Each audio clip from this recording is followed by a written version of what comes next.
Salve, salve galera! Meu nome é Vinícius Capato, eu sou psicólogo e coach. No vídeo de hoje vamos falar sobre a linguagem das emoções e como elas influenciam na nossa vida. Continue no vídeo e saiba mais detalhes. Roda a vinheta!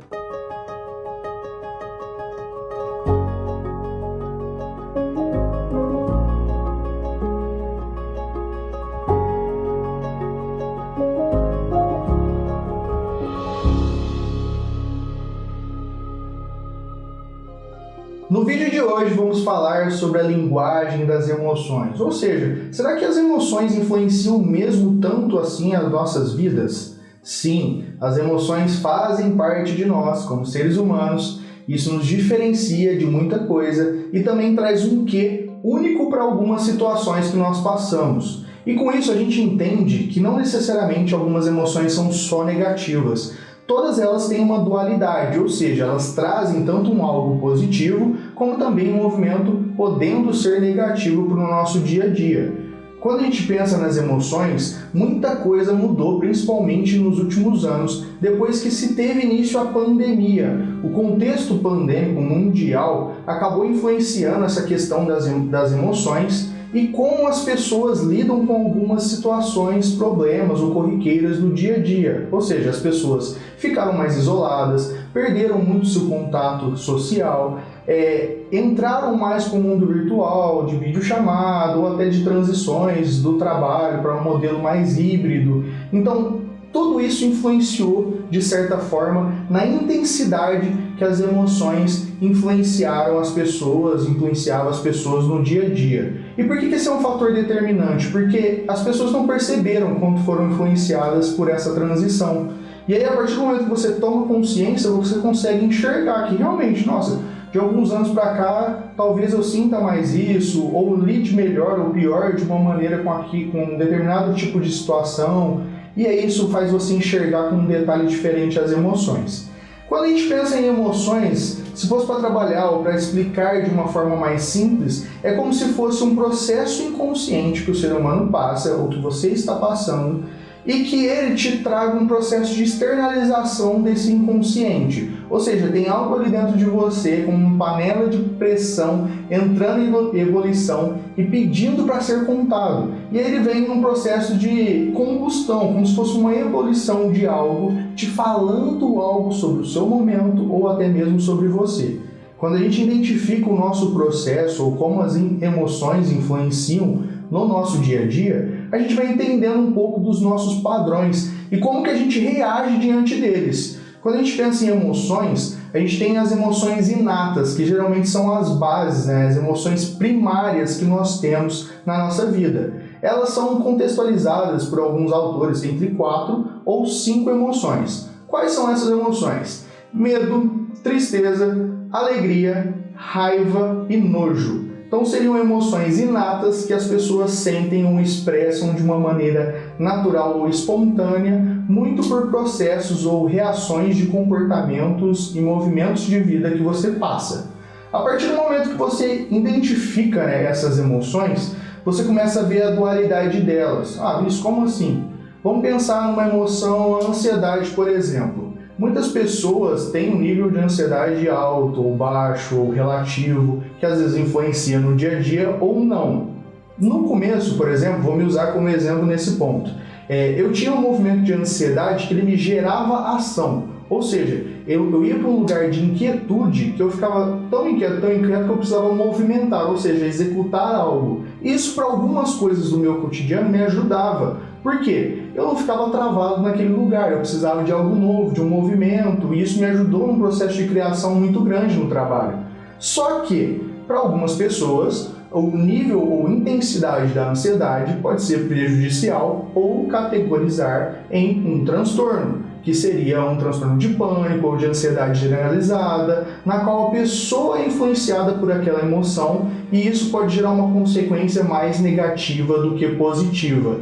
Então entenda que tem essa personalização de algumas emoções que depende muito da sua vivência e da forma como você vê o mundo. O que é alegria para mim, muitas vezes não precisa ser alegria para você. Às vezes você se conecta com algo muito grande e eu com algo muito simples e isso me satisfaz.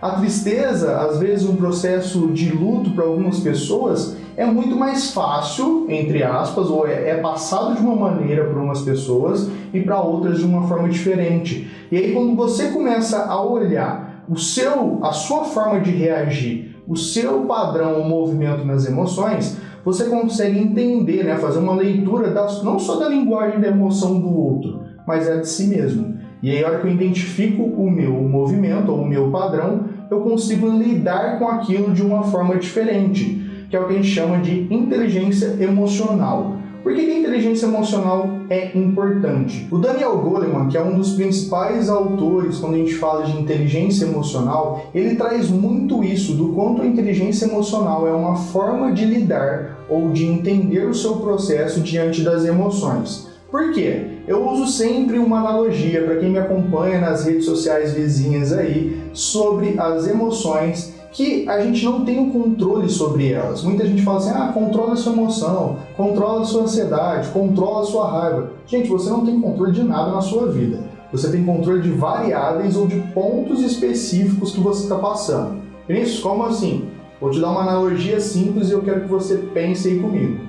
Quando a gente está assistindo televisão, muita gente ainda faz isso, creia agora, né? Mas quando você está assistindo televisão, você tem um controle remoto que você consegue mudar o que você está assistindo, mudar de canal, escolher o que você vai assistir, seja um filme, uma série, enfim. Só que isso é um controle parcial, você escolhe o que você assiste, só que você não tem o controle do que a emissora vai passar. Então o seu controle é parcial da situação. Você consegue mudar, escolher o que você assiste, lógico, mas você não tem o controle do todo, porque você às vezes nem sabe o que você está passando no todo. No dia a dia, em determinadas situações relativas às emoções, é isso.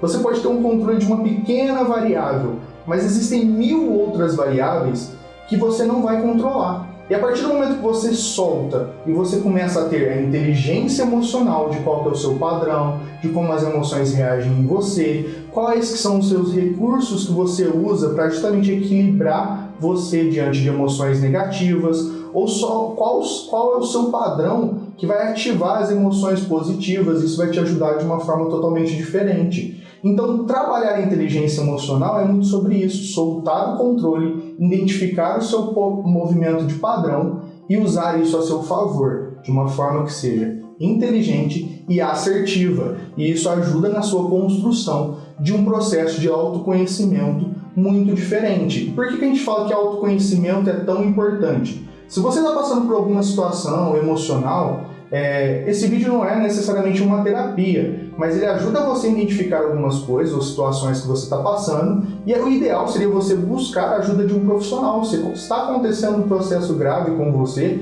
ou se você quer justamente trabalhar mais camadas suas, né, desenvolver. Psicólogo não é coisa de doido, e também não é só relativo a problemas. Você pode fazer construções sobre você e desenvolver para chegar num lugar melhor. Então, trabalhar o autoconhecimento é trabalhar isso, a sua principal matriz, que é você.